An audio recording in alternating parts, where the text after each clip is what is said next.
Oke, selamat sore semuanya. Assalamualaikum warahmatullahi wabarakatuh, teman-teman. Halo, ini ada Mbak Maya, ada Mbak Sania, ada Mas Iqbal, Mbak Alia, Mbak Melani. Wah, lumayan udah cukup banyak ya. Bisa kita mulai sekarang atau mau nanti teman-teman nunggu yang lainnya?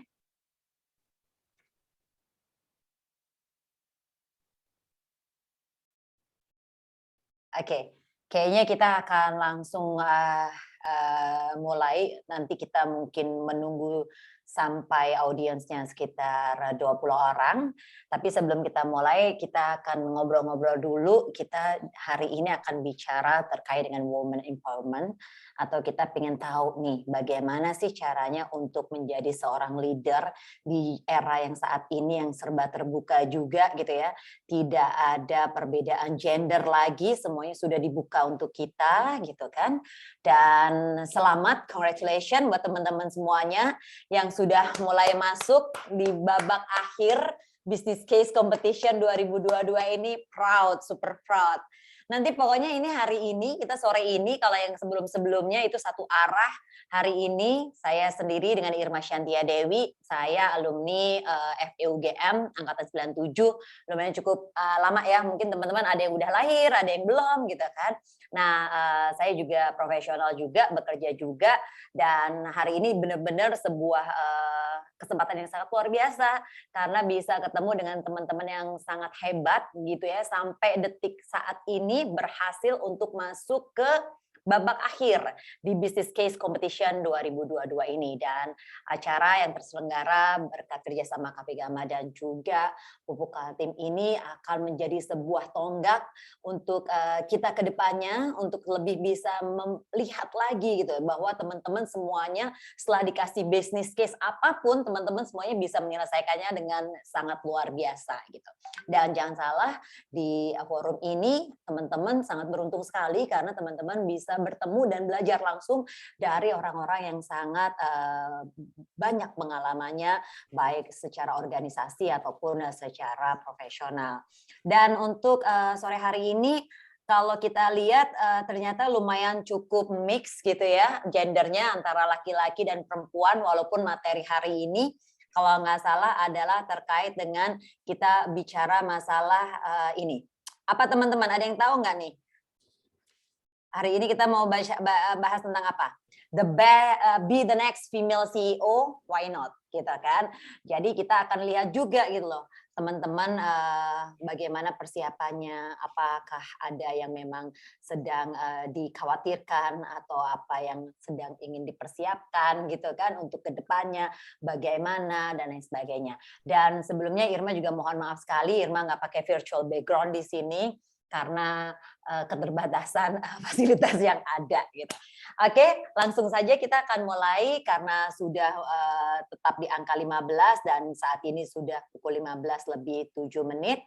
Kita akan mulai menghadirkan bintang tamu kita yang pada sore hari ini sangat luar biasa, akan sharing bersama kita semuanya gitu ya, untuk mengangkat tema Be the Next Female CEO, why not gitu. Dan telah hadir bersama kita Ibu Susana Chandra, tapi kalau Irma sih lebih seneng bilangnya Mbak Nana gitu ya. Karena Mbak ini walaupun sudah cukup senior, tapi ternyata jika dilihat dari penampakannya gitu agak-agak sama dengan kita semua. Jadi saya agak nggak enak nih kalau bilang ibu. Dan telah hadir bersama kita Mbak Nana ini, monggo boleh di-share untuk CV-nya. Beliau adalah CEO yang sangat-sangat bisa kita harapkan bisa menginspirasi kita semua karena ternyata fungsinya sebagai ibu dan juga sebagai wanita dan juga beliau ternyata memimpin 6 perusahaan sekaligus gitu ya. Kalau teman-teman bisa lihat, beliau itu adalah Managing Director untuk PT Lestari Living yang bergerak di bidang properti dan juga developer. Kemudian beliau juga Managing Director dan juga owner untuk PT Udiani Lestari gitu ya, yang bergerak dalam bidang hotel gitu kan. Kemudian ada juga PT Karya Adi Perkasa, Presiden Commissioner atau bisa kita bilang komisaris utama nih terkait dengan kontraktor. Jadi ini benar-benar lebih ke property sector sih gitu ya, property industry. Dan bisa kebayangkan ya teman-teman, seorang wanita, seorang woman gitu ya, seorang perempuan yang bergelut di bidang properti yang biasanya digeluti oleh para bapak-bapak atau mas-mas gitu. Dan beliau juga merupakan Executive Vice President untuk PT Lestari Capital. Nah, itu sudah 6. Belum kegiatan beliau yang lainnya yang cukup aktif di Rotary Club gitu ya. Kalau teman-teman saat ini sudah banyak mengetahui organisasi-organisasi dalam negeri. Nah, Rotary ini adalah organisasi international scope-nya, lebih ke social responsibility ya, Mbak Nana ya, nanti juga bisa disampaikan gitu kan, sepak terjangnya Rotary di Indonesia seperti apa.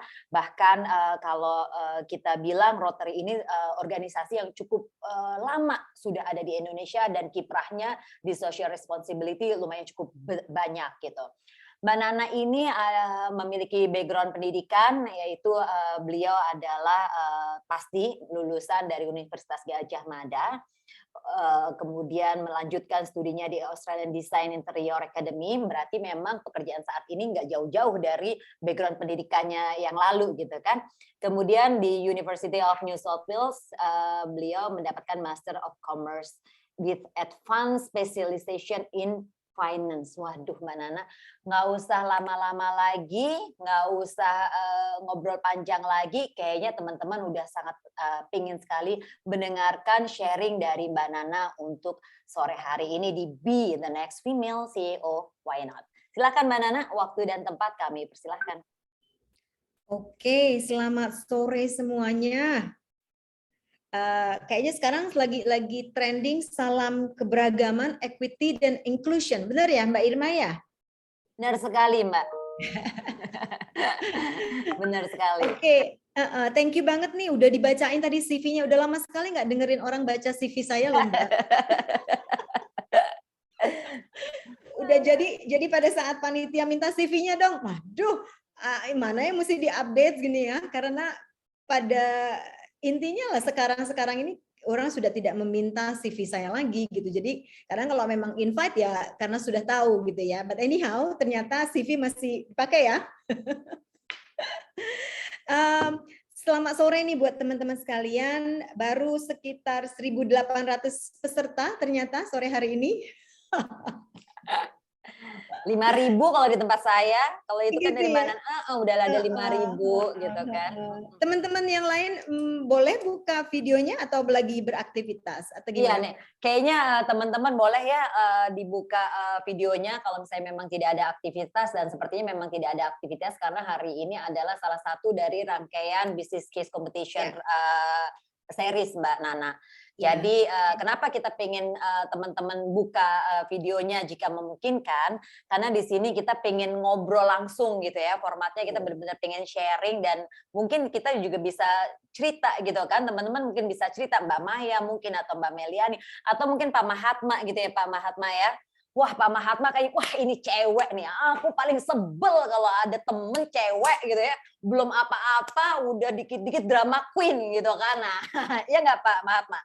Ya nggak? Ayo dong. Atau mungkin Pak Izet gitu ya. Saya mau nyebut Pak Alia kayaknya kok nggak enak gitu kan. Tapi benar ya Pak Alia ya? Atau Mas Izet? Atau bagaimana nih saya manggil? Mas. Iya, Mas Alia nggak apa-apa. Oh Mas Alia, oke. Atau seperti Mas Alia, ternyata punya pendamping di rumah yang juga lumayan cukup maju dan pengen mensupport gitu kan pendampingnya untuk menjadi lebih lagi gitu. Monggo silakan Mbak, Mas, Bapak, Ibu gitu ya, bisa di open kameranya sehingga kita bisa tahu, bisa interaksi lebih leluasa lagi gitu ya Mbak Nana ya. Sambil nanti Mbak Nana pasti akan menyampaikan bagaimana sih untuk menjadi orang yang benar-benar bisa membagi waktunya, atau kalau tadi kita bicara adalah apapun yang kita lakukan depends on our purpose, maka semuanya akan bisa terjadi gitu ya. Silakan Mbak Nana. Oke, thank you. Ya kenapa sih kita kepengen ngelihat mukanya juga, juga pengen tahu nih para calon juara tuh seperti apa sih yang bakal di business competition. Aku sudah lihat loh itu juri-jurinya ya, kok serem yo. Aku kalau jurinya Pak Peri dan lain-lain itu aku udah langsung begini. Diajak ngomong aja, iya Pak, iya gitu. Aku langsung begini nih. Dan But it's teman-teman okay. udah ini 12 ya. Teman adik-adik ini kita mungkin, saya bilang adik-adik berarti kali ya. Saya sendiri kelulusan tahun, angkatan tahun 89. Jadi masuk ke tahun 80 tapi ujung-ujung. Dibilang senior banget kalau dibanding sama Mbak Irma, tapi dibanding yang tahun 80 enggak loh. Oke, nah ini sebenarnya kehormatan juga ya buat saya karena sharing-sharing seperti ini saya percaya ya ada satu atau dua atau mungkin 3 hal yang bisa menjadikan stepping stone buat adik-adik atau mas-mas sekalian dalam nantinya nih mulai berkarya ataupun ada beberapa mungkin yang sudah mulai berkarya nih. Semoga apa yang kita share sore hari ini bisa menjadi adalah satu atau dua yang menjadi aha moment gitu loh ya. Kesalahan yang sudah saya lakukan semoga tidak dilakukan lagi karena kan sayang juga lah buang-buang waktu dan buang-buang energi ya untuk melakukan sesuatu yang sudah pernah ada tragedinya, sudah pernah ada ceritanya. Pada saat panitia bilang, aduh ngobrol ini dong female CEO, why not? Saya bilang, waduh saya tuh nggak benar-benar CEO yang notabene CEO kerja kayak di Mbak Irma gitu ya, big perusahaan gitu ya. Seperti Mbak Irma bilang tadi awalnya saya adalah seorang seorang profesional, tetapi kemudian turn into entrepreneur itu sudah lama sekali deh kalau cerita ya. But anyhow, suatu kehormatan bagi saya untuk bisa sharing sedikit nih. Alright, kalau kita bicara masalah female, why not? Saya mau sharing dulu, boleh ya saya share ya. Ini adalah beberapa fakta yang ternyata lumayan agak shocking juga ya datanya ya. Alright, saya bilang ini loh, biar kekeren ya. Dia bilang female CEO why not things they don't tell you at school. Karena rata-rata di sekolah kita tidak akan bicara hal ini. Alright, boleh ya Mbak Irma ya? Biar kekinian gitu loh. Oh yes, pasti. Alright, have a look at this one. Ini adalah suatu fakta saya ambil dari Quantic School Business and Technology itu surveinya tahun 2021. Jadi ini lumayan updated ya. Kalau kita lihat, ini adalah Fortune 500 CEO di dunia ya. Indonesia belum ada yang masuk, unfortunately. Itu yang di group by gender. Nah, kalau kita melihat baru di tahun 2000, which is only 22 years ago, itu ada 2 female yang masuk sebagai CEO. Itu si Catherine Graham sama si Marian Sandler. Lucu sekali kan? Padahal kalau nggak salah, female itu sudah ada yang menjadi astronot ya, itu di tahun 78. Dan sudah ada satu female yang pergi ke outer space itu di tahun 83. Tetapi ternyata yang jadi CEO di Fortune 500 ya, itu baru tahun 2000, itu pun cuma 2 ekor saja. Terus kalau kita lihat lagi secara perjalanannya, kalau dilihat sampai ke ujung, itu tahun 2021, itu cuma 41. Jadi selama 22 tahun itu cuma ada pertambahan sekitar 39 perempuan yang menjadi CEO Fortune 500. Aneh kan? Padahal cewek itu sudah pergi ke bulan. So what is happening here? Kenapa this so dominated banget by male, which is only about 8.2%, ya. 41 perempuan, 459 laki-laki. Dan ternyata juga baru di tahun 2021 aja ada 2 black women yang menjadi anggota dari Fortune 500 CEO. Data yang paling akhir di 2022 itu cuma ada 44 women CEO. Dan yang lebih shocking lega juga, walaupun sama-sama CEO, walaupun sama-sama mungkin responsibility-nya semuanya sama, ternyata kalau perempuan itu cuma earning sekitar 75% dari earningnya si cowok. Kenapa ya? Kerjaannya sama, susahnya sama, tanggung jawab sama, but women actually earn less, about 75%. Nah, kalau kita lihat dari segregation dari si pekerjaan, kita bisa lihat di sini ya, di screen saya jalan ya, Mbak Irma ya. Oke, sip. Alright. Nah, kalau kita lihat dari sini, yang didominasi oleh male itu ada di bawah tuh, lihatin ya. Yang perempuan itu women, yang perempuan itu women. Yang merah itu women, yang orange itu men. Alright, so construction, architecture, transportation, industrial segala macam itu male dominated. Sedangkan kalau yang didominasi oleh perempuan itu ada di medical, human resources, social community, public relation, advertising, itu ranahnya cewek nih. Ini mungkin angka-angka ini sebenarnya mirip-mirip di Indonesia juga seperti ini. Yang agak balance ya, yang agak balance itu adalah di industri yang Mbak Irma ada, which is di finance, administration, property, real estate, ya itu agak balance itu, laki-laki dan perempuan more or less about the same. Nah sekarang something to think about ya, adik-adik atau mas-mas dan mbak-mbak ini something to think about. Industri mana yang nanti Anda akan ikuti, akan masuki pada saat berkarya, bisa dilihat. Nah kalau dia adalah male dominated industry, bagaimana nanti? Sebagai seorang perempuan terutama di male dominated industry seperti apa? Kalau female dominated industry yang cowok-cowok mau masuk di sana seperti apa? Jadi ini ada segregation-nya ya. Yang ini akan menentukan bagaimana we behave kalau kita mau advance, kita punya career. Dan the fakta adanya female leaders di suatu industri, kalau memang perempuan ya, yang itu juga akan berbeda perlakuan dan gaya leadershipnya, karena biasanya kalau perempuan sudah memegang tampuk yang leadership di atas, biasanya dia memiliki social atau agenda-agenda yang berbeda. Contohnya dia mau membawa perempuan lagi supaya lebih banyak leaders, atau dia lebih menciptakan environment yang lebih safe buat perempuan dan lain sebagainya. Ada perbedaan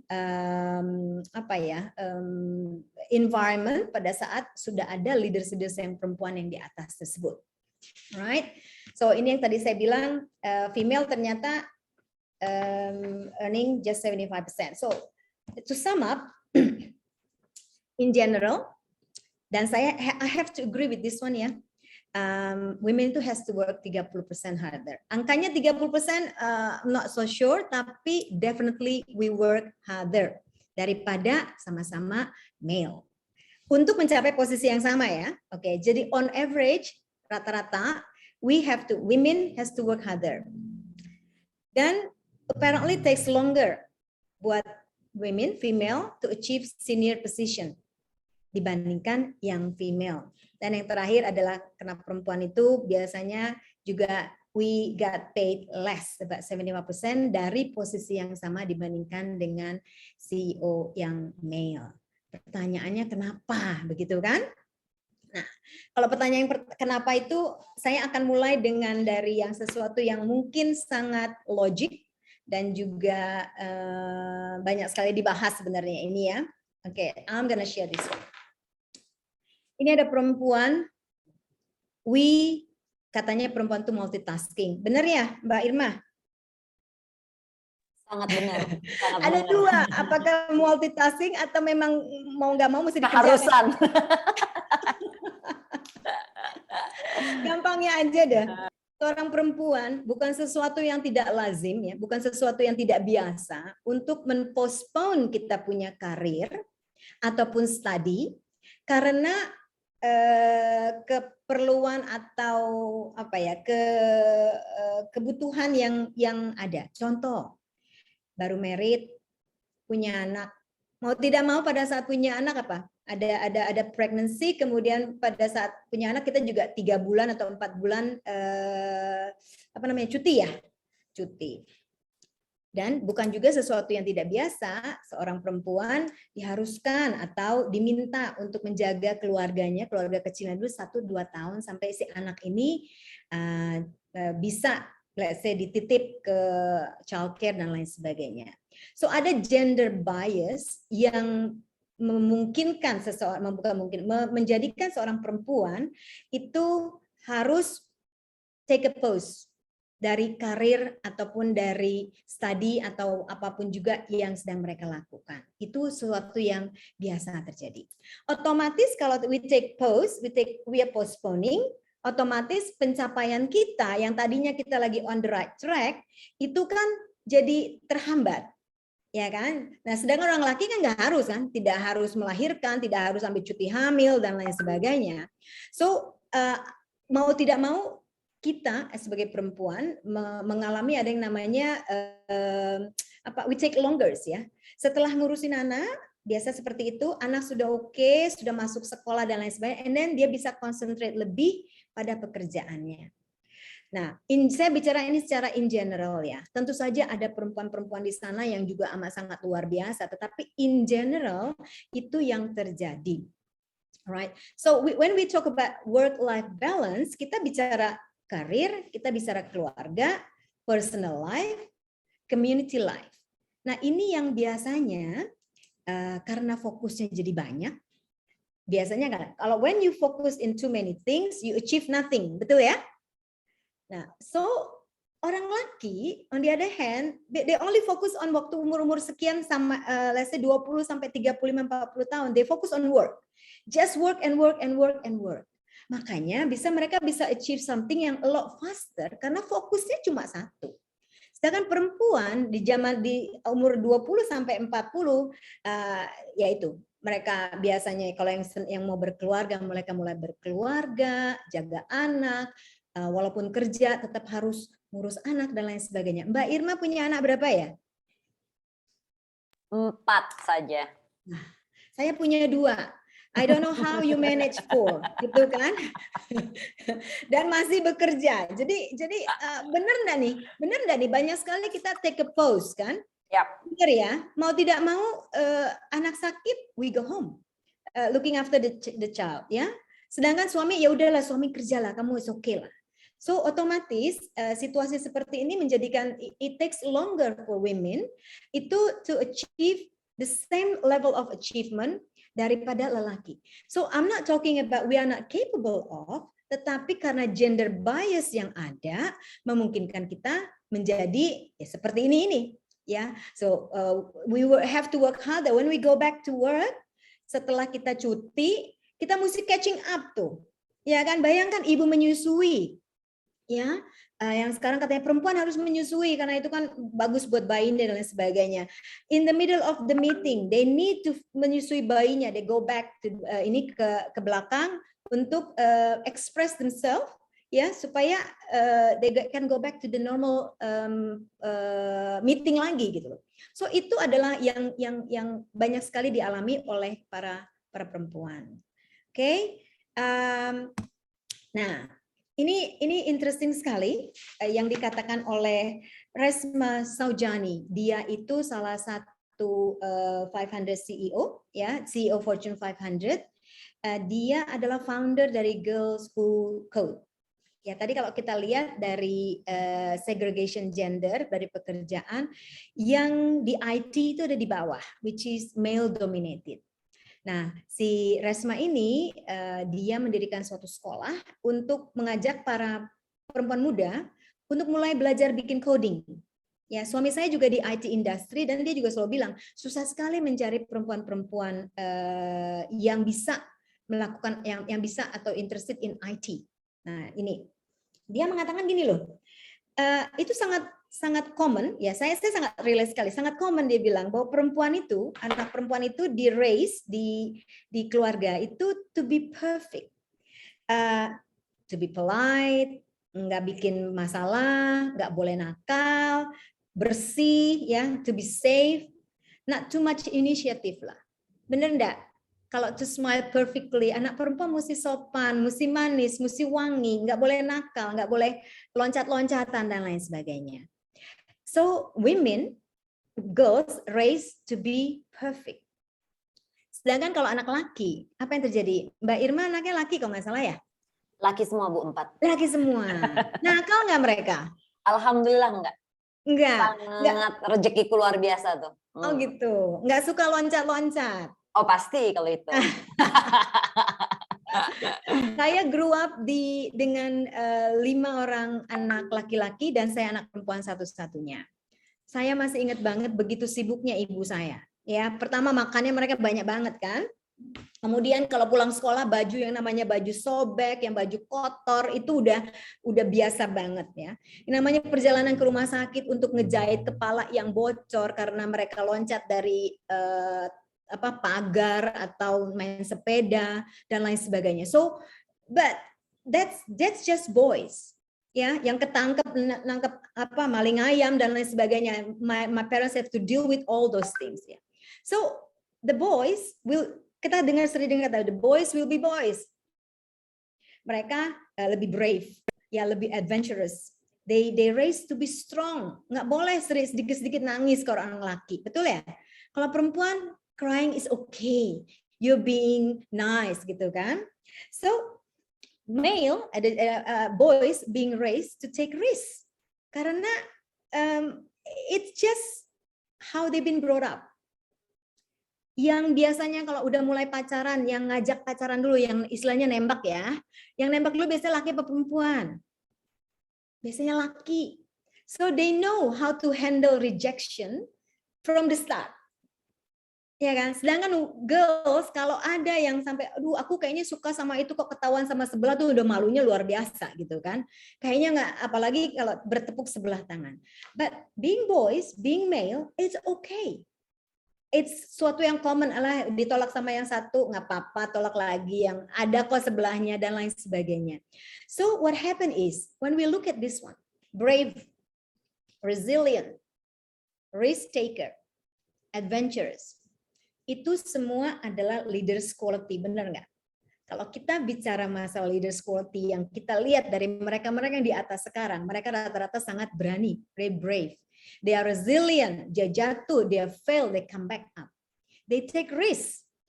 Mereka melakukan sesuatu yang adventurous, out of the box. That's leaders quality. Survei mengatakan begini, kalau kita perempuan biasanya, when they are looking for a job, kalau syarat-syarat qualification-nya itu ada 10 misalnya, they have to fulfill 9 sampai 10 baru berani apply. Orang laki on the other hand, kalau 10 yang diminta, 6 saja mereka sudah bisa fulfill, they will apply for that position. So they're taking risks. Kalau orang tua saya bilang ini, if you ask, the question would be yes or no. But if you don't ask, the answer would be definitely no.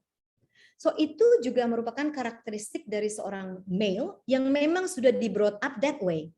Makanya kalau orang perempuan bilang, oh kamu gajinya segini aja cukup ya. When you asking for more, kok kayaknya nggak sopan ya. So Resma mengatakan, we must raise girls to be brave and comfortable of being imperfect.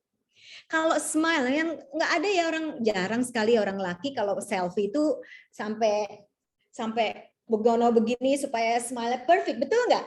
Orang-orang laki selfie cekrek udah cukup gitu kan. Saya selfie sama suami saya, rambut saya masih berantakan juga udah cekrek gitu kan.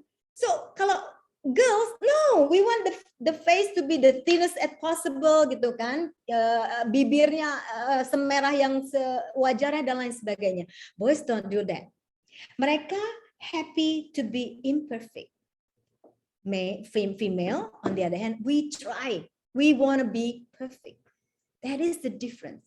Nah, karena kepengen perfect, jadi kita tidak brave, tidak mau ambil resiko. Terus juga menjadi kita soft ya, terlalu soft. Jadi baru gagal sekali sudah selesai. Karena tidak mau disakiti lagi dan lain sebagainya. Ini saya rasa sangat-sangat, I think this is one of the key. Kenapa? Saya bilang ya kita berbeda dari segi gender bias because we've been brought up differently. It's not necessarily the bad thing ya, tetapi saya berpikir this is also one of the leaders quality yang dicari yang kadang-kadang lack from women, right?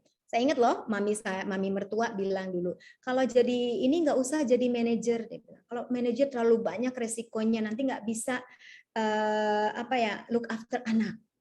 Itu adalah suatu mentality yang menurut saya, gitu kan? Tetapi saya rasa itu bukan sesuatu yang tidak common terjadi, karena adanya responsibility lain yang diharapkan dari seorang perempuan. Oke, ini mungkin agak sedikit ini ya, alright. Nah, ini tadi Mbak Irma tanya nih, katanya kalau perempuan apa tadi katanya bisa menindas kalau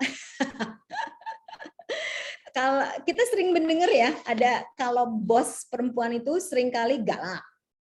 Ada kalau perempuan itu kalau di posisi yang lebih tinggi itu biasanya di rumah pun suaminya tertindas katanya gitu kan. Kemudian juga yang bilang lady boss dan lain sebagainya. Saya rasa hal itu terjadi karena we do not celebrate of being female like boys celebrate of being boys. Tadi kita udah bicara masalah gender bias, masalah how we been brought up differently. Saya rasa ini bukan sesuatu yang necessarily kita anggap sebagai kelemahan bagi seorang perempuan. Saya rasa ini need to be celebrate. Kalau perempuan ya memang stylenya akan berbeda dari laki-laki, seperti itu. Nah, ada yang pernah dengar buku namanya Men from Mars, Women from Venus. Pernah dengar? Ya, bahwa perempuan itu senang didengerin, senang cerita, curhat, makanya ada kegalauan yang dicurhat gitu kan. Sedangkan lelaki dari masa dulu dia mencari makan, mencari solusi. Jadi pada saat perempuan mencurhat, orang laki dengernya dia akan mencoba memberikan solusi gitu kan. Padahal solusi yang diberikan mungkin tidak dibutuhkan sama perempuan. Perempuan cuma kepengen didengerin. Sedangkan laki-laki kepengen memberikan solusi. Nah, ini yang seringkali terjadi male try to be all the solution, and then women itu sebenarnya gue tahu kok solusinya, I just need you to listen. Itu perbedaan, salah satu perbedaannya. Nah, pada saat seorang female mau menjadi male, ini yang biasanya terjadi, being tough gitu kan ya, mencoba tough padahal tidak tough, mencoba tahu everything padahal nggak tahu juga gitu loh. Nah, ini yang akan menciptakan suatu keresahan di dalam organisasi. Ada saying mengatakan showing vulnerability will make you a better leader. So, kalau perempuan when we lead, kita tidak harus menjadi seorang laki-laki. We show how vulnerable we are. Kalau kita memang takut, we show them, lu gua nggak kuat nih, tolong dibantuin dong diangkat. Tadi kita bicara masalah gender equity, bukan berarti pada saat ada koper yang berat terus cowok bilang, lu angkat sendiri, kan itu kan gender equity katanya gitu. It's not that way. It's completely different. So yang male being male, female being female. Nah, pada saat female trying to be tough and raise knows about everything, ini yang takut dilihat lemah. Ini yang terjadi pada saat, makanya dia kesannya jadi galak gitu kan ya. Wah, udahlah kalau sama dia tuh apa juga salah gitu. Karena they're not celebrating them being female. Nah, ini showing your weaknesses bukan berarti kita lemah, tetapi ini akan menciptakan, kita mau bungkus teamwork yang bekerja bersama kita itu menjadi better, karena kita tahu, oh ya, your weakness I will cover. Jadi ini adalah suatu leadership skill yang kita bisa dapatkan tanpa menjadi the opposite sex yang memang yang akan menciptakan keresahan later on, begitu loh. Alright, now I think out of everything cuma itu aja sih yang berbeda antara laki dan perempuan. The rest is the same. Jadi yang mau saya share, the rest ini will be applied for laki dan perempuan. When you finish your study, always go for experience. The money will follow. Ya, jadi jangan cari uang dulu, tetapi carilah experience. Your experience itu akan bring you higher daripada the money. Ya, salah satu cerita nih. Waktu saya kuliah, dibandingkan dengan tahun pertama saya bekerja full time, itu tuh saya tuh boleh dibilang lebih miskin pada saat saya kerja loh. Ya, jadi pada saat saya kuliah, orang tua saya masih kasih uang untuk jajan, uang untuk hidup. Saya masih bekerja banyak nih, ada asistensi, ada translation, kemudian saya juga kebetulan karena senang berolahraga menjadi instruktur di gym pada saat itu gitu ya. Jadi I earn so much waktu saya kuliah. Pada saat masuk ke tempat bekerja, all of a sudden uang dari orang tua nggak ada. Diputus dong, kan udah bekerja. Oke, kamu cari uang sendiri. Kemudian saya mesti bayar listrik, bayar pembantu rumah tangga, kemudian bayar bensin mobil. Not to mention saya mesti beli baju yang bagus, lebih bagus daripada kuliah dulu. Beli sepatu, tas, dan lain sebagainya. Alhasil, saya sebenarnya jauh better off pada saat saya lagi kuliah. Itu buat saya sendiri memikir lifestyle ya. Saya sudah punya sedikit lifestyle pada saat kuliah dibandingkan pada saat masuk kerja tuh tahun pertama Mbak Irma. Lebih nggak punya duit saya. Mau makan pun bingung kita mau makan keluar. Padahal waktu kuliah dulu, wah kayaknya punya duit terus gitu loh. So saya harus melepaskan itu semua for the experience of being working full time di salah satu consulting firm pada saat itu. Tetapi yang saya gain pada saat itu adalah experience bekerja di perusahaan yang notabene international level, multinational level. Network, mentor, ya endorsement yang much more valuable daripada uang yang saya dapatkan. Ya, jadi kalau mau cari gampangnya lagi nih, I'll just continue what I was doing aja. Tetapi it will get me nowhere. Tapi pada saat saya choose experience over money, the money will come later. Ya, ini yang disebutkan oleh, kalau kemarin Edwin bilang this is istilahnya apa ya, social capital. Ya, so capital yang kita dapatkan dari experiences, capital yang kita dapatkan dari network itu yang akan later on membawa kita ke posisi yang lebih tinggi. Alright. Nah, ini juga sharing aja nih. Saya bilang Anda boleh berbangga sekali bahwa Anda adalah lulusan dari university yang terkemuka. Bahwa Anda merupakan seorang yang let's say pintar-pintar lah ini pasti ya kan karena ikut business competition segala macam ya. Be bold, be brave, but be realistic. Tapi satu hal, you need to be the best version of you. Kenapa saya ngomong gini? Story-nya ya, pada saat saya lulus ya, itu kebetulan saya mendapatkan predikat the best graduate dari university, dari UGM, se-UGM loh ya. Kesannya kan keren banget kan? Terus sepanjang kuliah itu basically orang tuh selalu merefer saya the smart one, the pretty one, the talented one, yang kayaknya ready to do all the important job. The reality is, pada saat saya baru mulai bekerja, kerjaan saya nothing to do with changing the world, nothing to do with important decision. Filing, okay? Taking notes, bikin summary, apalagi nih, bikin letters, nemenin seniors pada meeting. Basically that's my job, the first year of my job. Itu adalah sebagai technical assistant dari salah satu the big 5 consulting firm ya. But you know what? If that is your job pada saat itu, be the best version of yourself. Artinya apa? Kalau memang job Anda pada saat itu adalah taking notes, be the best note takers. Kalau pada saat itu Anda kerjaannya cuma filing, be the best filer. Be the best of everything. Walaupun as simple as that mere job ya. Yang itu membawa kita ke posisi yang jauh lebih tinggi karena pada saat kalian melakukannya, saya filing my filing akan be so good, you know. Banyak sekali ini teman-teman sekalian yang merasa kalau pekerjaan itu tidak sesuai dengan yang kita mau atau kita merasa kita lebih valuable dari pekerjaannya and then you take it for granted. Nah, ini adalah salah satu kesalahan yang banyak sekali dilakukan oleh orang-orang. Don't take things for granted. Kalau pekerjaan itu udah sama sekali Anda tidak bisa menjadi the best version of you, quit.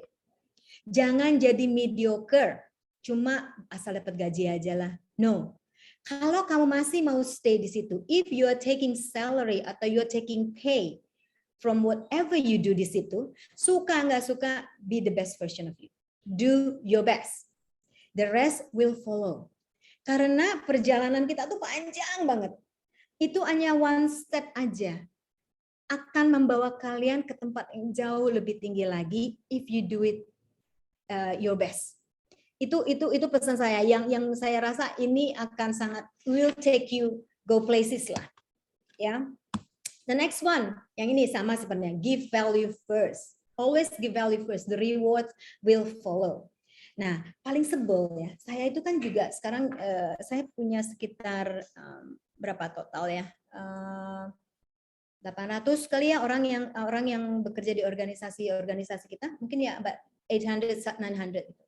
Yang paling sebel itu ya, kalau orang belum apa-apa itu nanyain rewards, nanyain berapa gaji saya.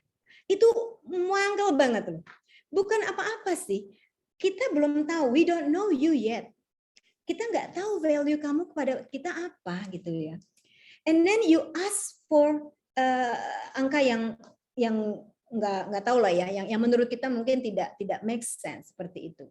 So saya selalu bilang nyebelin banget kalau ada yang seperti itu gitu, dan it happens a lot of time ya, terutama untuk yang baru mulai yang they don't know their value yet, the company nggak tahu mereka, and then what they asking is the salary.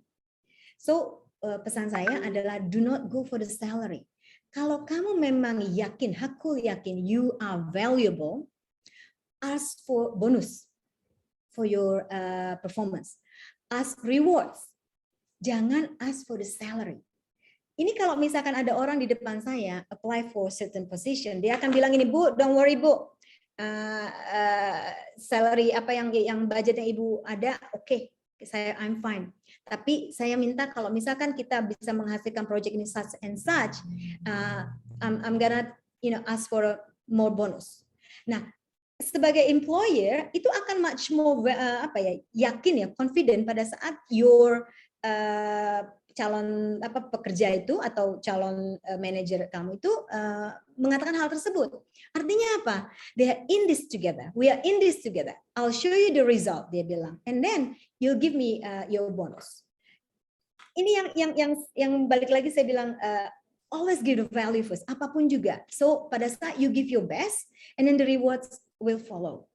Ya, so ini juga suatu pengalaman lah ya, pengalaman ya. So sometimes kita kita cari experience, tapi juga cari ya paling tidak ya untuk kebutuhan sehari-hari gitu kan ya.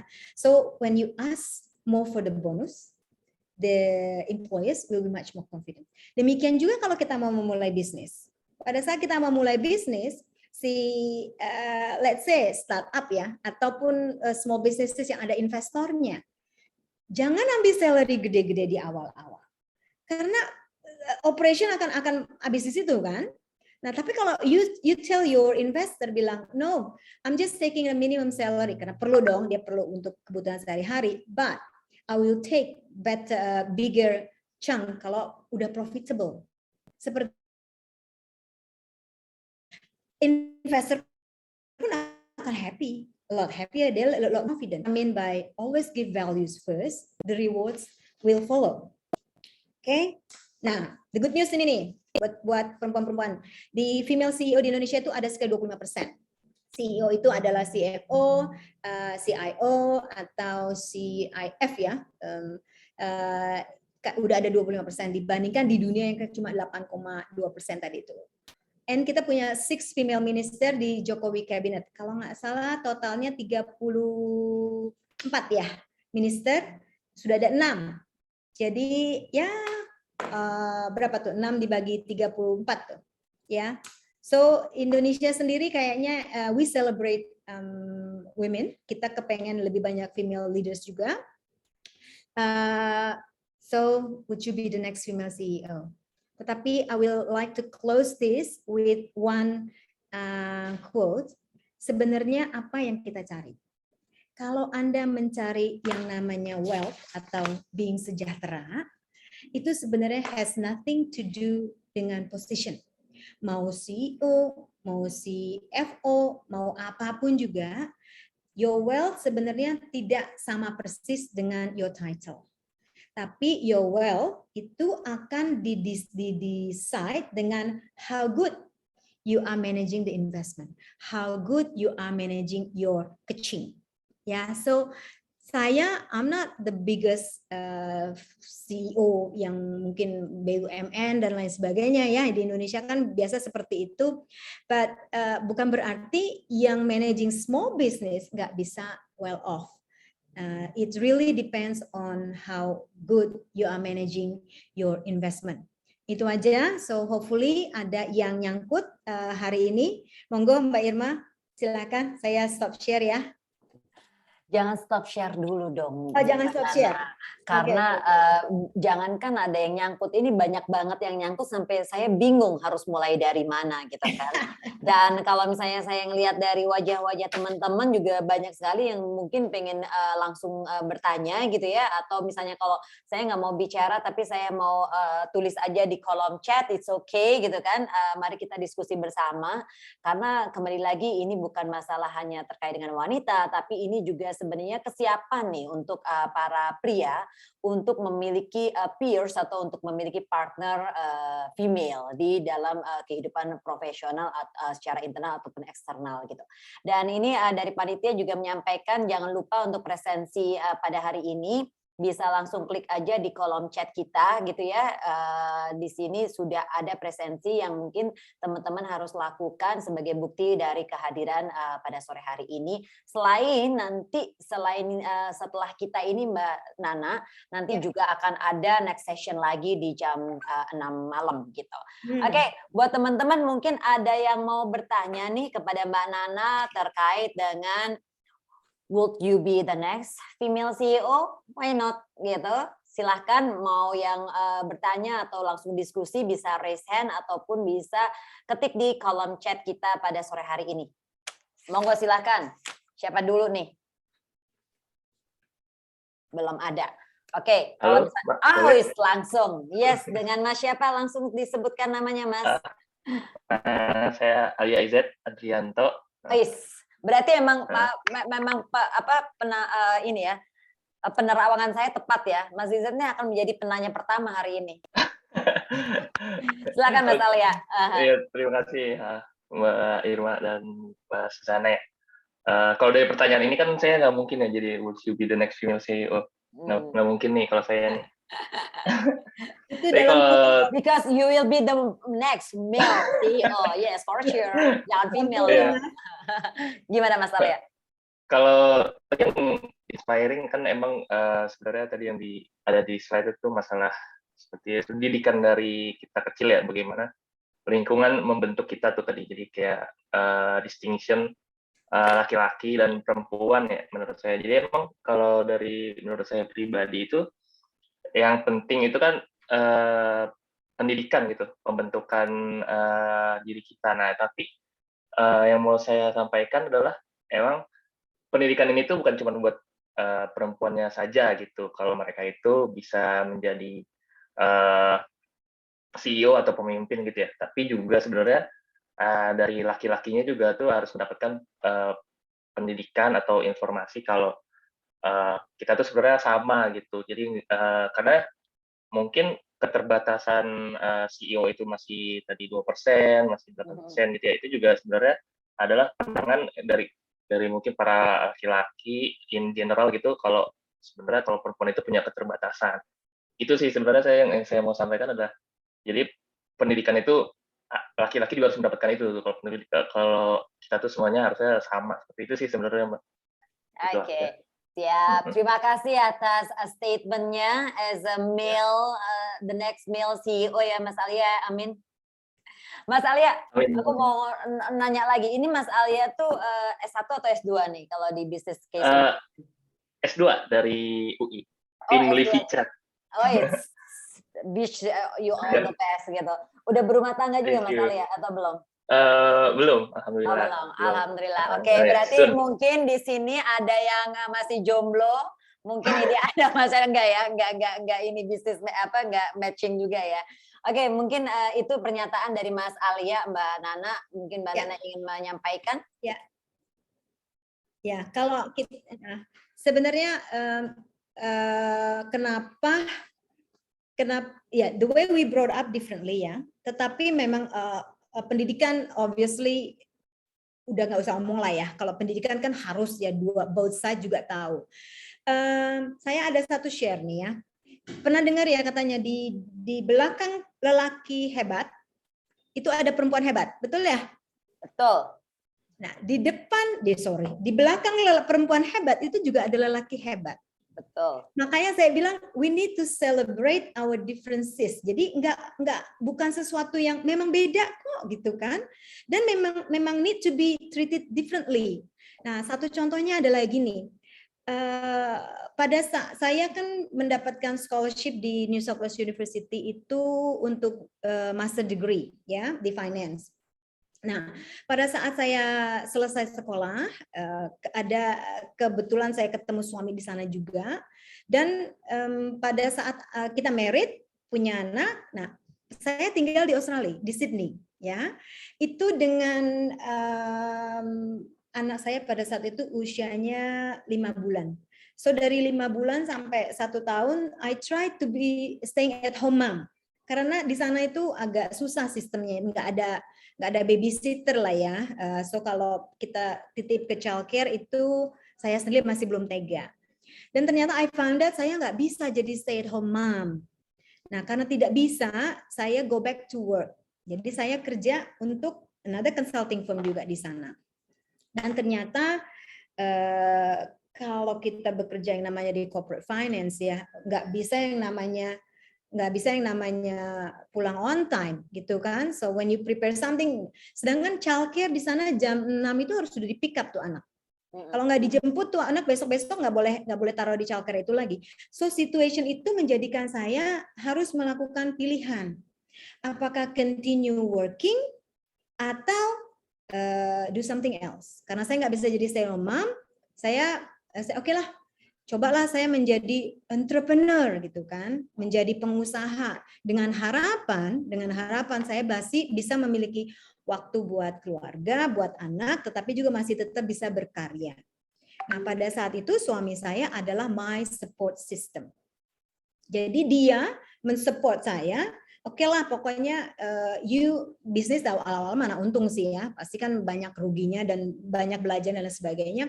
Jadi dia yang provide support system. This is what I mean. You tell them, look, saya tidak happy being stay at home mom, but saya juga nggak mau anak saya terlantar. So I choose to be pengusaha pada saat itu by design, nggak by design ya sebenarnya. Situasinya menentukan seperti itu. Tetapi suami saya itu tadi berpendidikan enough ya Pak ya untuk menjadikan alright, I know you, okay, let's make this work dengan provide support system. Family will be the support for all the women here, all the male juga. Suami tidak bisa juga menjadi jauh lebih bagus kalau istrinya holding them back. So yes, harus sama-sama menjadi support system to each other. Sometimes kita yang menjadi support, sometimes they have to support us. Makanya Mbak Irma, sama teman-teman yang lain, who you choose to be your partner, itu akan sangat sekali menentukan apakah your future ya. Jadi this is bukan apa ya, kalau kan udah cinta dan lain sebagainya, yes I know, tapi you choose your cinta yang bisa menjadikan istilahnya you to support each other lah ya gitu, bukannya to support us, bukan to support me, tapi to support each other. Karena banyak sekali saya baru merayakan 26 tahun anniversary saya dengan 2 anak, yang sekarang satu di London dan satu di Melbourne. So we've been through a lot juga. Jadi saya boleh bilang seperti ini, bahwa whoever you choose to share your journey ya di dalam career dan lain sebagainya, itu akan sangat menentukan sekali. Apakah kita akan sakit kepala terus pulang rumah atau malah menjadi lebih bersemangat karena kita mau mencapai tujuan yang jauh lebih baik. Begitu, Mas. So support system is a must by knowing that. Jadi suami atau laki perempuan, kakak adik, ya bukan cuma suami istri, kakak adik keluarga. I came from entrepreneur family, jadi itu juga membantu banget. Dan mereka adalah mereka adalah business partner saya. So family background adalah support system, community background support system, tentu aja your suami atau istri ya, gitu Mbak Irma. Oke, Sip, thank you banget, benar-benar sangat luar biasa gitu ya. Dan balik lagi emang Mas Alia, itu adalah kesadaran kita bersama. Kalau kita ngomong invisibles gitu ya, setiap orang gitu ya, pasti ada invisible men behind yang membuat dia sebenarnya bisa berhasil atau mencapai di posisi saat ini gitu ya. Dan itu yang selalu diajarkan juga oleh orang-orang tua saya, jika kamu sudah menduduki suatu posisi tertentu atau mengalami pencapaian tertentu, itu sebenarnya balik lagi tergantung dari sekeliling kita gitu ya. Dan balik lagi sekarang tidak ada yang lebih, tidak ada yang alpha segala macam, karena apa? Kita tidak bisa sendiri, kita ada saling partnership ya Mbak Nana ya. Makanya be careful to choose your partners kayak, atau kalau misalnya belum terbangun komunikasi dengan your partners gitu ya, or your surroundings, kamu bisa memulai untuk membangun komunikasi itu agar terjadi sebuah sistem yang bisa memberikan rasa saling gitu kan. Karena pusing juga kalau misalnya kayak saya misalnya di kantor gini ya, punya 4 anak gitu ya, terus habis di kantor apalagi korporasi seperti ini, banyak waktu yang sangat gak bisa saya maintain gitu ya. Kalau saya tidak memiliki partner quote unquote yang juga mensupport saya tidak mungkin ada di sini juga untuk memberikan kontribusi yang maksimal untuk Indonesia Raya tercinta. Asik, luar biasa ya. Oke, kita langsung ke pertanyaan berikutnya, ini dari Mbak Maya Nurindah. Tapi nanti kalau buat teman-teman yang memang akan langsung menyampaikan pertanyaannya langsung seperti Mas Alia tadi, monggo dipersilahkan ya. Terima kasih Bu Susana atas valuable sharingnya. What do you think is the most significant barrier to female leadership? Does gender affect the quality of a leader? Thank you. Nah, poinnya paling akhir nih. Does gender affect the quality of a leader, Mbak? Monggo silakan Mbak, sama Mbak Maya. Ya, jadi bukan cuma laki perempuan juga sama, bukan cuma perempuan laki juga sama ya. Leadership is leadership. Tadi saya bilang do not try to be not to be yourself. Artinya apalagi kalau perempuan sama laki ya, we try to copy the male leadership, kita akan nanti jadi kesannya bos yang galak lah, nggak berempati dan lain sebagainya. So saya malah merasa berbagai ini personal experience ya di Bali ya. Saya banyak di organisasi di Lestari, di BPR Lestari, kita memiliki banyak sekali, lebih banyak malah female leaders, dan lebih banyak juga female yang kinerjanya jauh di atas laki-laki. Ini saya juga lagi perhatikan, ini ada apa gitu kan. Tetapi kalau kita lihat di Bali sendiri ya, karena saya lamanya di Bali nih, sorry kalau case study-nya jadi Bali ya. Di Bali sendiri perempuan itu banyak sekali tugasnya loh, banyak sekali responsibility mereka dapatkan, dan mereka kadang-kadang mereka juga kalau Anda lihat ke daerah construction itu they do construction work as well. Dia bawa itu batu di kepalanya dia. Pernah lihat ya yang dia bawa cuma di bakul isi pasir atau isi apa. They do it. So they do all those work yang biasanya di tempat lain itu pekerjaan laki-laki.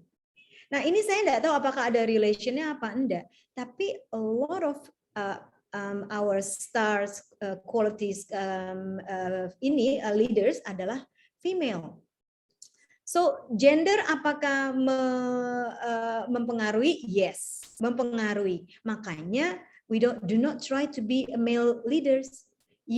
kalau kamu female, you are leaders, and then using all your vulnerability as a woman untuk making you as the best leaders. Kita biasanya lebih empathy kalau perempuan, ya kan? Ini nggak tahu nih, bener nggak nih Mbak Irma nih? Ini kan Mbak Irma kan di rumahnya banyak anak laki kan? Yes. Ya kan? Anda menjadi penengah atau menjadi juri. Nah, kalau saya di rumah itu kalau mama mau ngomong apa terhadap semua, dia ke saya. Kakak saya, adik saya, semua kalau mau ngomong apa ke orang tua, dia ke saya. That is the quality of being a woman. Karena we like to negotiate, we soften things up, gitu kan. Kalau orang laki kan kadang ini, perlu ini, gitu kan. Nah, it's a different, nanti hasilnya berbeda juga. So, female can be great leaders, ya, karena we understand adanya empathy dan lain sebagainya. Laki juga ngerti, tapi by gender, perempuan akan jauh lebih berempati. Nah, cuma kan ada juga yang bilang gini, kalau women itu bitchy, ya nggak? Ngoceh terus katanya, suka tidak support each other karena merasa takut kalau dia showing being a woman, nanti ada male competitor yang bakal ambil posisinya. Itu political gender yang biasa terjadi di office political gender ya.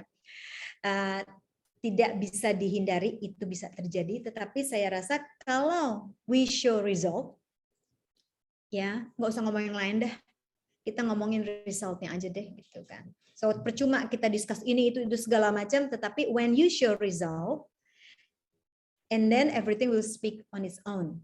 Saya rasa itu. Jadi nggak kalau ada yang misalkan terutama di big organization ya, yang nggak suka female leaders, kemudian lain sebagainya, just shut them up with the result that you actually achieve, and then that's end of the story. Nggak usah pakai panjang-panjang seperti itu. Itu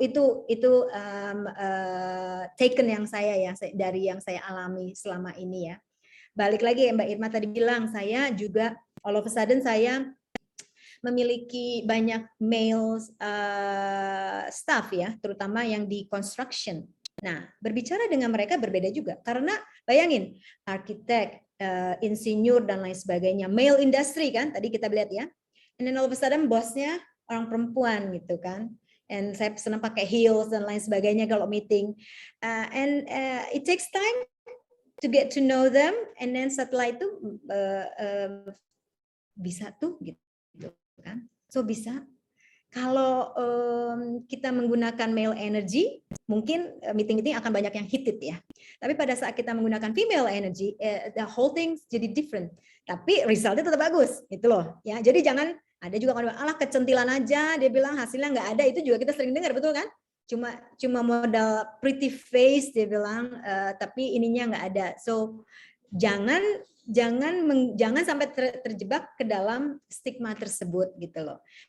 You need to be pretty, absolutely. You need to be polite, yes, karena kita brought up that way. Tapi show the result, harusnya we can show them a better quality of leadership. Tapi itu loh pilihnya industri, kalau masuk ke dominated male industry, you will hear more. Dia mungkin kerjanya lebih keras lagi, tapi bukannya tidak mungkin. Gitu loh, Mbak. Oke, thank you banget Mbak Nana, sangat inspiratif sekali, dan saya jadi ingat kalau ngomong-ngomong masalah female leader gitu ya, yang bergelut di bidang quote unquote kayak kalau Mbak Nana kan di properti, kontraktor gitu ya Mbak Nana ya. Ada juga pernah saya dengarkan si Noni Purnomo, CEO-nya Bluebird. Dan itu memang dia sangat harus struggling dengan para driver yang pada saat itu dia masih belum ada Bluebird sebesar saat ini. Dia waktu kecil memang sudah dididik oleh orang tuanya. Ini nyambung sekali dengan Mas Alia tadi gitu ya. Pada saat dia kecil dia memang sudah ditunjukkan oleh ayahnya bahwa yes, you a woman, but you have your own uniqueness gitu ya, and you can be a great leader too gitu ya. Jadi jangan merasa insecure kalau kamu wanita, kemudian kamu harus berada di sebuah lingkungan yang memang menuntut kamu untuk menjadi seorang pemimpin gitu. Karena Ya. apapun yang kamu lakukan, kembali lagi back to your purpose gitu ya, back on your grit gitu ya. Dan kembali lagi akhirnya Noni Purnomo bisa membawa Bluebird menjadi saat ini Ya. gitu. Oke, dan ternyata masih ada lagi pertanyaan nih. Wah, luar biasa. Senang loh, ini benar-benar the next future CEO gitu kan. Female CEO for the men, please watch out. Oke, ini ada Mbak Sania. Terima kasih Bu Susana, sharingnya sangat inspiratif. Bagaimana cara membangun emotional intelligence sebagai female untuk dapat menjadi inspiratif leader. Kembali lagi kalau banyak yang merasa bahwa kalau udah female leader gitu ya, kadang ada drama-drama queen gitu ya, ada emotional yang kadang mengganggu gitu ya Mbak Sania ya. Kadang kalau lagi diputusin gitu tiba-tiba langsung drop gitu. Tadinya sangat terinspirasi karena yayangnya sangat mendukung, tapi tiba-tiba yayangnya ninggalin gitu ya Mbak Sania ya.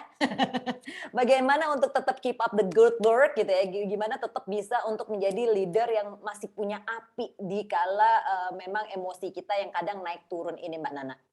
Monggo silakan Mbak. Oke, tidak ada shortcut, Mbak. Pertama, we need to be aware ya. We need to be aware. Jadi gini loh, tidak ada shortcut buat menjadi resilient ya. Kayak kalau anak laki dari kecil tuh yang namanya hidung berdarah kan biasa aja kan. Kalau kita udah hidung berdarah, maminya udah pusingnya setengah mati gitu. Anak perempuan nanti hidungnya menyok, nanti kalau udah miring gimana gitu kan, tidak cantik lagi dan lain sebagainya. Anyhow, practice and practice and practice and practice.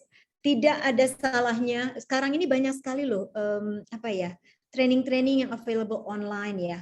How to, ada yang contoh nih, kan di tempat kerja kan kita diminta untuk emotionally stable. Padahal di rumah berantem sama pembantu, pembantu nggak masuk gitu kan, whatever lah, chaos di kepala gitu kan. There are a lot of tools yang bisa kita pelajari juga, Mbak. Ada yang namanya NLP, ada yang namanya inhale, exhale dan lain sebagainya. Itu juga bisa dilakukan. Tetapi hal tersebut akan menjadi terbiasa, akan menjadi bagian dari kita if we practice. Practice caranya gimana? Masuk ke a lot of organisasi sosial. Ya, ini adalah salah satu praktis yang saya lakukan sejak dari kuliah dulu ya. Saya sering ikut organisasi. Di organisasi itu kan kita ketemu orang yang macam-macam kan. Ada yang seneng enggak kerja tapi ngomel. Ada yang seneng kasih petunjuk terus. Ada different type of people kan. Ada yang seneng showing off. Ada yang rajin setengah mati di WhatsApp. Tapi kalau pas ketemu cep gitu kan. So all those kind of people itu akan men-sharpen, akan mempertajam kita punya intellectual, emotional kita. Saya ada di organisasi Rotary. Organisasi Rotary itu adalah organisasi pengabdian. Ya, membernya adalah semua volunteers. Based on ada yang pengusaha, ada pengusaha besar, ada pengusaha kecil, ada yang dari profesional, ada yang memang cuma benar-benar relawan dan lain sebagainya. Across the board. Ada yang mulai dari amat sangat successful, ada yang baru memulai, ya ada yang muda, ada yang tua, sampai umur 80 tahun. Bayangkan, when you are the club presidents, yang jadi kalau klub kecil itu dia ada satu presidennya. Nah, di sini beda. Gubernur di atas presiden kalau di Rotary.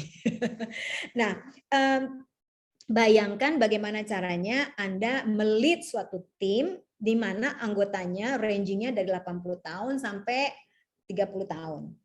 Di mana yang net worth-nya $1 billion, yang satu cuma so-so aja, but you need to lead them.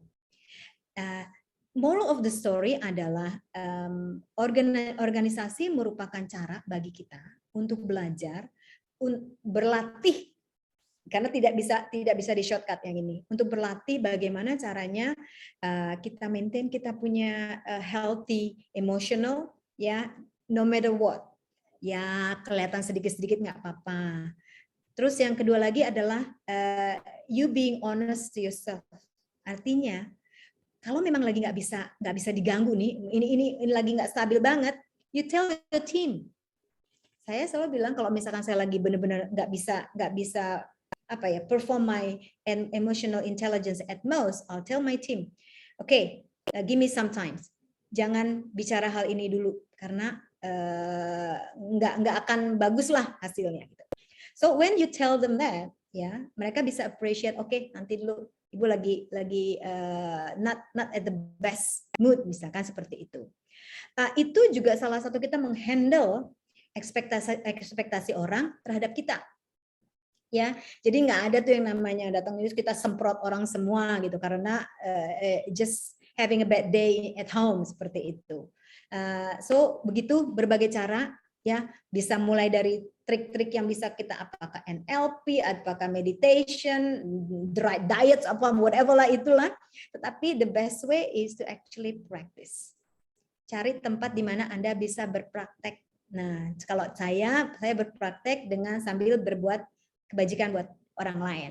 Itu mungkin, Mbak. Oke, thank you banget Mbak Sania. Mungkin udah cukup ya? Mana dong Jerry-nya? Oke. Oke.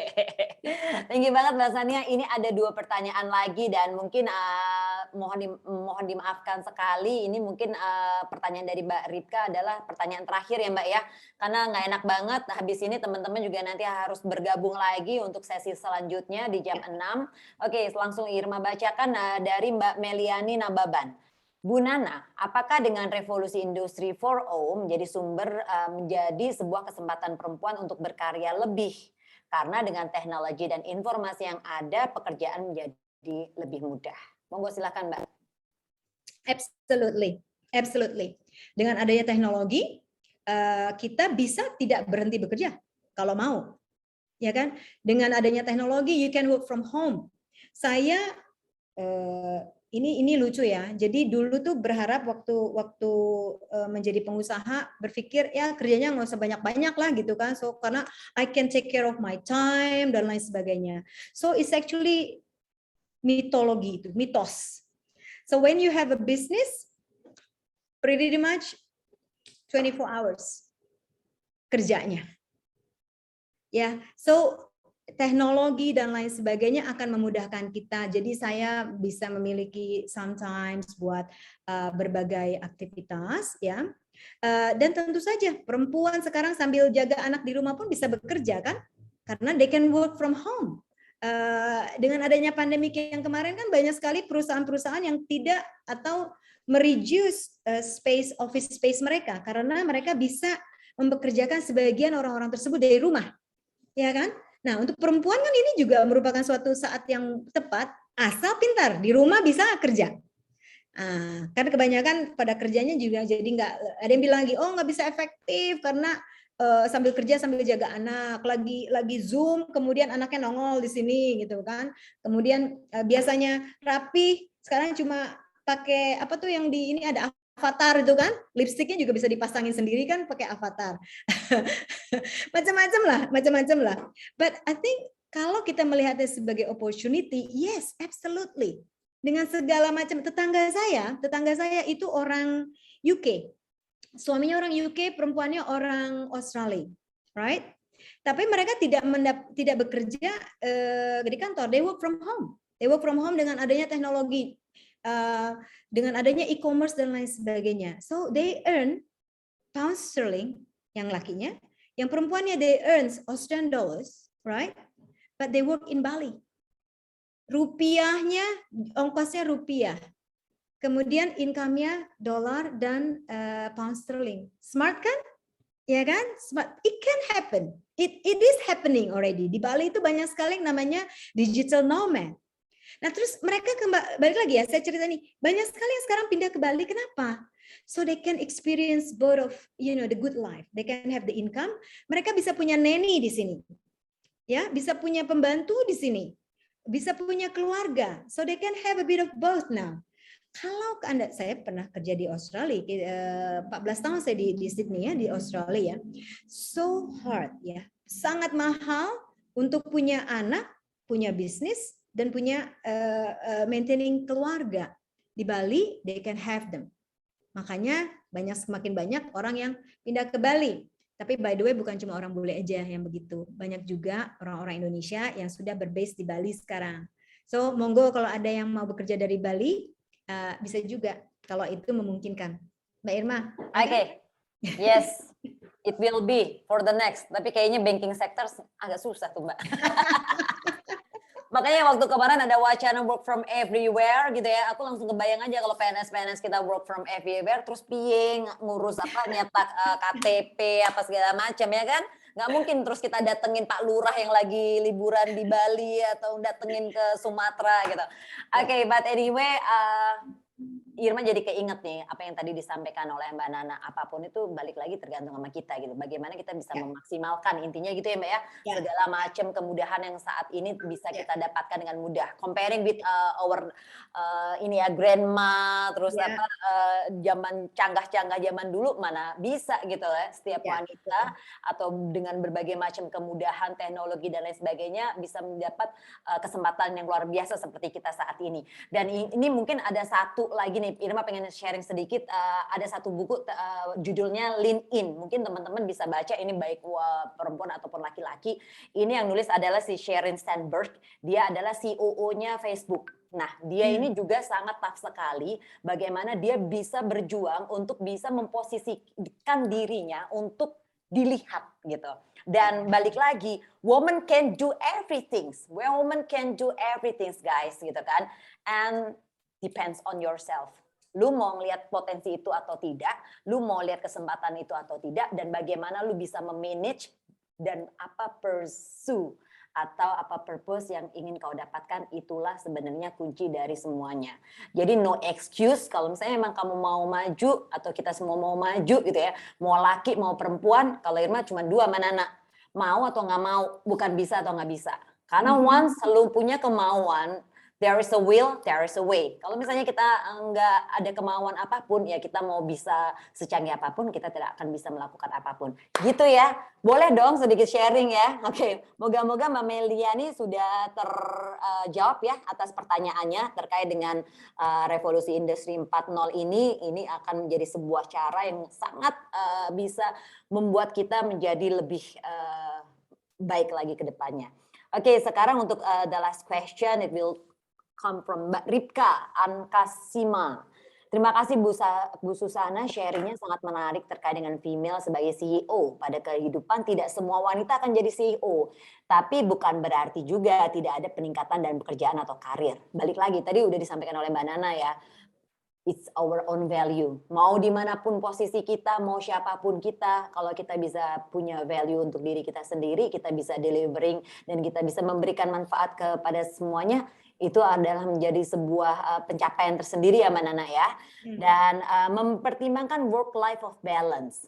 Apa pertimbangan wanita, suami, keluarga untuk mengetahui apakah yang akan dikerjakannya adalah hal yang hanya sebagai pekerjaan saja, meskipun ada peningkatan salary di sini, atau apa yang dikerjakan akan menjadi karir yang baik sehingga work-life balance tercapai. Bagaimana nih Mbak Nana? Jadi gimana nih kita bisa ngerti nih, ini tuh cuman akan ngedapetin duit aja, atau ini sebenarnya untuk kedepannya ada purpose yang lebih tinggi lagi untuk kehidupan baik personal ataupun untuk keluarga. Silakan Mbak Nana. Oke, we will never know. Kita tidak akan pernah tahu future-nya itu for sure kayak apa. Alright, jadi tadi ada satu yang saya share bahwa be the best version of you, no matter what, no matter how small, how simple. Yang kita pikir ini mah anak SMP juga bisa kerjain cuma filing dan lain sebagainya.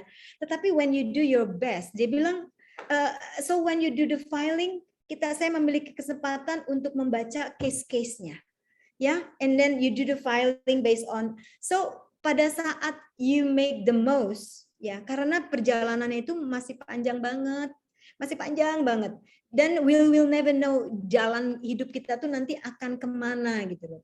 Kalau dulu waktu saya ingat banget waktu lagi ngurusin skripsi, Dr. Budiono, ya, Pak Bud, kita panggil Pak Bud, itu tanya sama saya, Susana mau kemana? Dia bilang, Mbak Nana mau kemana?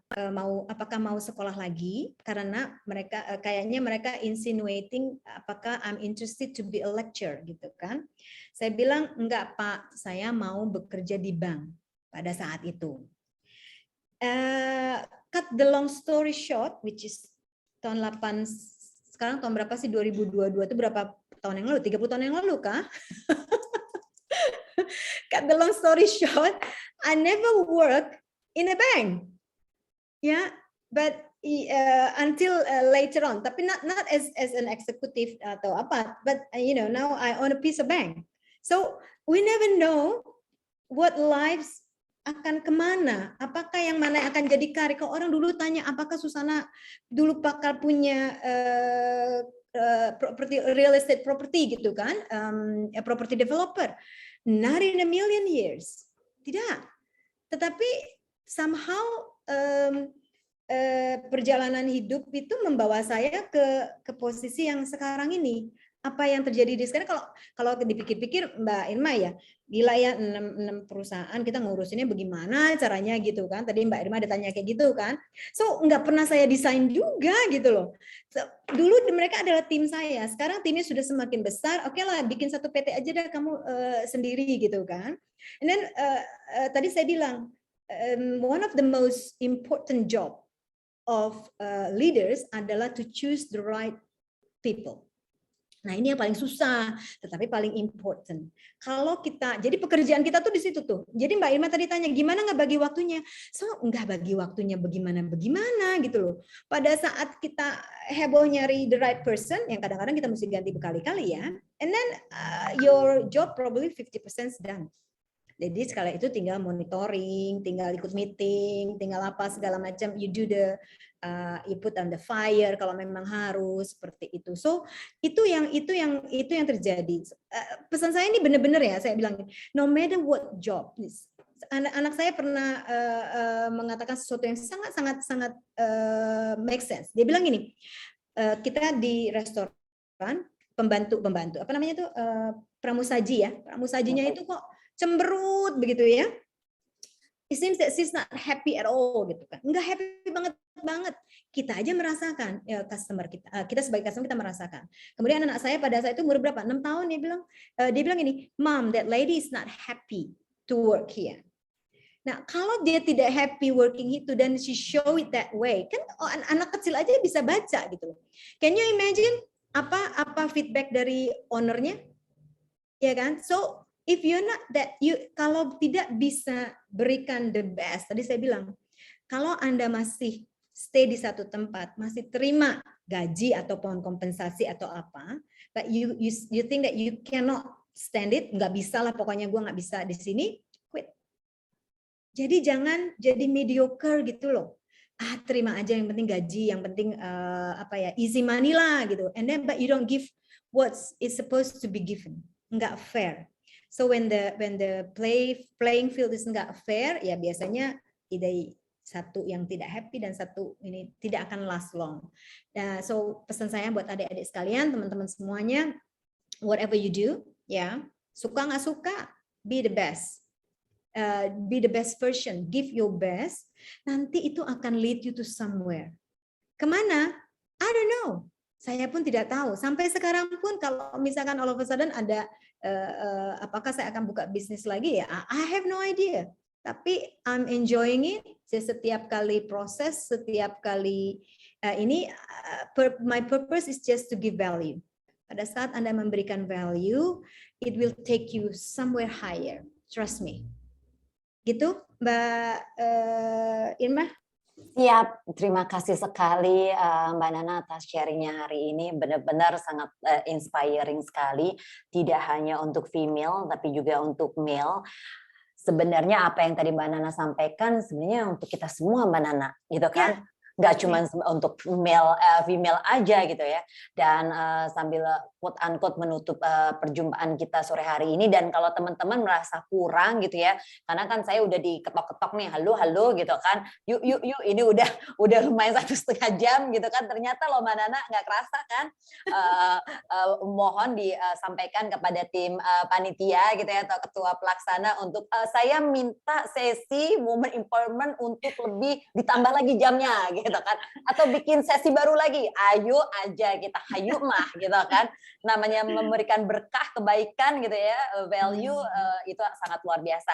Dan balik lagi sebelum kita closing, banyak sekali yang sudah di-sharing Mbak Nana. Kalau Irma sih dari tadi dengarnya ini nggak cuma untuk female, tapi ini bagaimana kita benar-benar bisa bekerja secara profesional, bagaimana kita bisa mengelola emosional kita, bagaimana kita being a professional untuk kedepannya. Dan teman-teman ingat, teman-teman perjalanannya masih jauh banget gitu kan, dan untuk mendapatkan inspirasi seperti ini sangat luar biasa. Dulu zaman saya mahasiswa nggak ada kayak gini, yang ada benar-benar langsung terjun gitu ya, terjun belajar sendiri, nangis-nangis sendiri di pojokan dan lain sebagainya, nggak ada yang membimbing atau sharing seperti ini.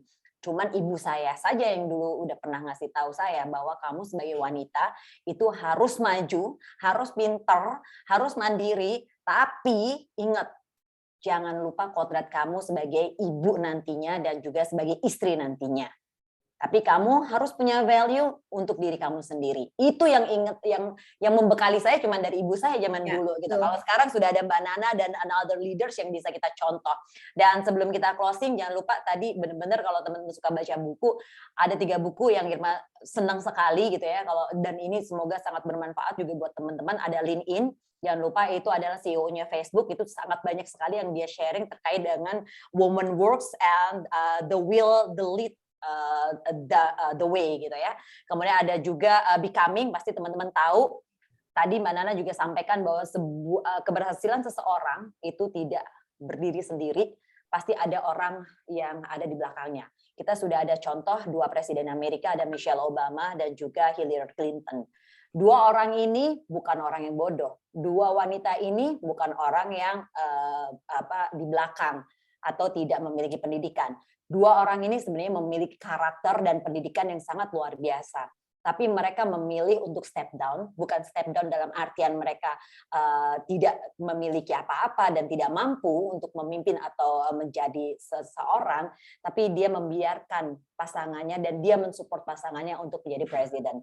Dan di dalam buku Becoming Michelle Obama ini, dia sampaikan banyak hal bagaimana cerita dia pada saat awal, kemudian pada saat dia mendampingi, kemudian pada saatnya kedepannya dia ingin memiliki purpose yang lebih tinggi lagi, bagaimana dia ingin membuka pintu kepada semua orang, bagaimana dia ingin memberikan kesempatan kepada semua orang untuk lebih maju lagi. Kemudian ada lagi buku, kalau tadi bilang bahwa setiap peran gitu ya, peran kita sebagai wanita atau siapapun kita itu tidak dilihat dari posisi kalau Irma pribadi. Tapi apa yang kita sharing kepada orang sekitar kita, value apa yang kita berikan kepada sekeliling kita, itu juga jauh lebih penting. Peran seorang ibu rumah tangga sangat luar biasa juga. Karena apa? Karena dialah yang sebenarnya mengantarkan para suami untuk menjadi orang yang berhasil nantinya lagi, dan dia yang mengantarkan anak-anaknya untuk menjadi orang yang lebih berhasil lagi. Sehingga kalau Irma bilang di sini, who will be the next female CEO, why not, and etc. CEO dalam artian bukan CEO secara profesional, tapi CEO untuk CEO bagi diri kita sendiri dan kita bagaimana bisa memberikan value kepada banyak orang. Kemudian ada banyak pertanyaan di sini terkait bagaimana sih kita bisa membangun passion gitu ya diri kita untuk bisa kita menghadapi berbagai macam badai yang akan ada gitu ya. Irma cuma yakin ada satu, yaitu grit. Once you have a grit, apapun yang akan kamu hadapin, kamu pasti akan bisa. Sekian untuk sharing kita pada sore hari ini, dan terima kasih, mohon maaf sekali jika Irma banyak salah kata, dan benar-benar good luck buat kalian gitu ya. Finalnya itu lebih on Friday di Bidakara, jangan lupa persiapkan diri kita, be the best of yourself gitu ya, jadilah yang terbaik gitu kan. Apapun hasilnya, kalau kalian telah lakukan yang terbaik, pasti kalian akan puas gitu. Karena kalau Irma pribadi adalah bukan akhirnya, tapi bagaimana proses yang kalian hadapi Ya. ini, bagaimana Enjoy kalian prosesnya. mempersiapkan. Yes, enjoy your process, enjoy your journey, karena itu akan membawa kalian ke giant step berikutnya gitu. Dan sebelum kita akhiri, mari kita foto bersama. Ayo, siapa yang dari tadi tutup-tutup aja gitu ya, tutup-tutup kamera, kita bisa foto bersama. Mungkin tim panitia Mbak Stella bisa langsung melakukan sesi foto bersama untuk sore hari ini. Sebelum, jujur Irma dari tadi udah diketok-ketok, Bu Irma ada meeting, Bu Irma ada meeting, jadi gue udah langsung panik. Mari kita foto bersama, dan teman-teman jangan lupa nanti ya jam 7 malam akan ada case yang lainnya. Oke, mau dihitung atau gimana Mbak Stella? Boleh, Bu. Oke, sudah dibuka semua.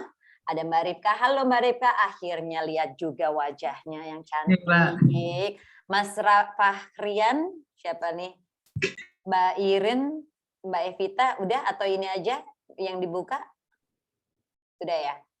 Oke, mari kita foto. Oke, 1, 2. Gaya bebas nggak ada ya? 1, 2, 3. Selamat sore semuanya. Halo. Ada Ibu Irin. Ada Ibu Irin, ya Allah, mohon maaf Ibu, saya nggak kelonungun yang punya acara, ini yang punya hajat. Salam Enggak perkenalan. apa-apa. Saya Irma Shantia Devi, Mbak Irin, mohon dimaafkan kalau ini. Sorry nih, aku juga sambil kerja, makanya backgroundnya masih punya ya? company. Lagi curi-curi ya Ibu Irin Lagi ya? curi-curi. Iya. Oke, ya udah, yuk kita foto bersama, yuk kita buka semuanya, boleh Bu Irin ya? Sebelum kita tutup acara kita pada sore hari ini. Oke, 1, sekali lagi, 1, 2, 3. Oke, terima kasih sekali atas sore perhatian semuanya. teman-teman. Mbak Nana, thank you banget ya, very inspiring kata teman-teman semuanya. Makanya tadi Mbak bilang kalau emang sesinya kurang, ayo kita tambah lagi. Silakan, kita open-open aja ya Mbak Nana ya, kita senang ya sharing-sharing. Enggak salah ya kita panggil Nana ya di sini. Oh, nggak salah dong Mbak Irin, nggak salah. Pilihan yang tepat. Pilihan yang tepat. Semoga nggak salah juga manggil Irma ya di sini ya, gangguin, ngerecokin. Enggak salah, ini kombinasi yang bagus kok Irma dengan Susana. Thank you banget. Yang penting good luck buat teman-teman semuanya. Jangan lupa habis ini jam 7 malam nanti ada creating values in your career, integrity, diversity, and teamwork ya. Nanti itu juga bagus tuh, Mas Iben. Mas Iben ya, Mas Ibnu Agung Mulyanto gitu. Monggo. Ini ada di sini nih. Oh ada, waduh. Ada Iben, ada tuh. Udah di spying dulu nih Mas Iben. jangan repetition dari yang disampaikan loh ya Mas Iben ya. Habis ini dia revisi dulu. Kayaknya dia sambil kerja jadi nggak konsen. Nggak konsen, oke. Thank you banget semuanya. Irma akhiri, Irma undur diri. Wabillahi taufiq wal hidayah. Wassalamualaikum warahmatullahi wabarakatuh. Salam sehat, sukses, semuanya bahagia. Bye. Good luck buat final on the Friday. Thank you. Bye. Congratulations buat semuanya. Izin live. Izin live. Thank you. Thank you.